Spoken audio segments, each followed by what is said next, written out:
Good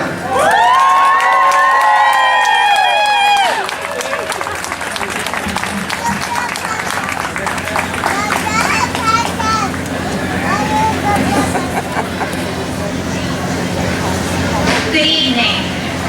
Thank you all for being here tonight. I'm very grateful to be a survivor and so honored to be asked to tell my story. 2 years ago, I attended my first Light the Night walk. I was 2 months into my treatment for stage 4 Hodgkin's lymphoma. While I was surrounded by almost 200 members of Team Andy, whose support and encouragement were amazing, I was very unsure of what my future would hold. I had no intention of losing this battle, but exactly how I was going to win and what my life would look like after that were very uncertain. At that point, it had already been a long road. Due to being misdiagnosed 3 times and receiving false negatives from my 2 initial bone biopsies, the lymphoma had been progressing for over a year. It took the doctors at Sloan Kettering 6 months to diagnose me, and even then they weren't completely sure what kind of lymphoma I had.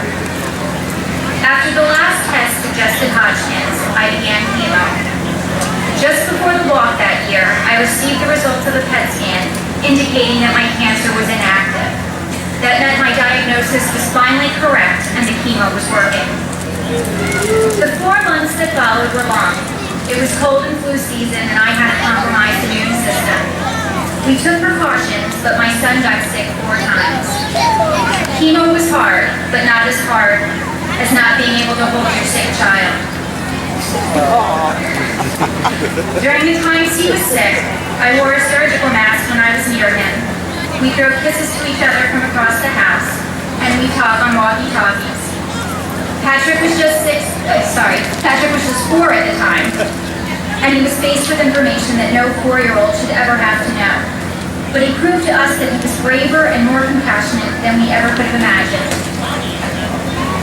I wish I had known that night that despite giving up a 1.5 years of our lives to fight this disease, in spite of the fact that I missed out on countless activities with my son because catching any infection can be extremely dangerous, and even though we may have to reconsider our plans for adding to our family, I will take more from cancer than it takes from me. Public speaking is something that I had successfully avoided for most of my life.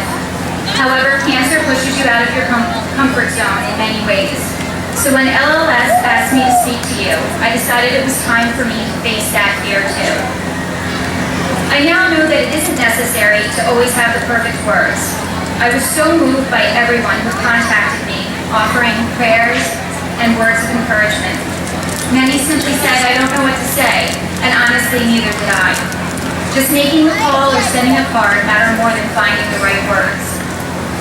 I learned that it's okay to accept help and even to ask for it.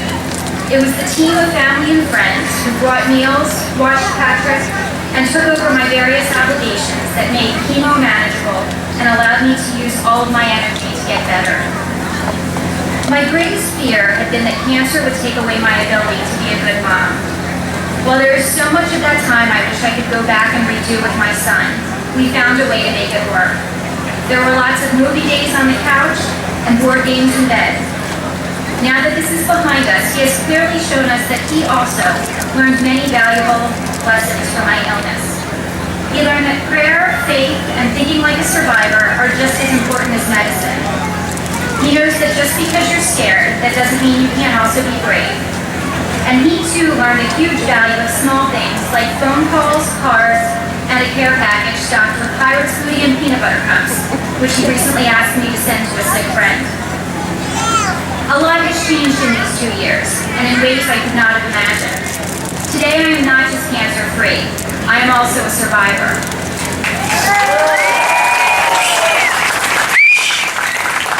I blew that one. All of the survivors here this evening are evidence of how much we've already accomplished. My Sunday is today, but for too many, Sunday is not here yet. By walking tonight, you are bringing that day closer. Thank you for contributing to the cure.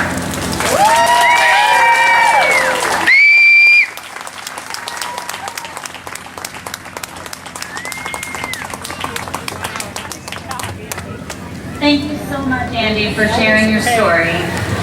Most of you probably know me. If you don't,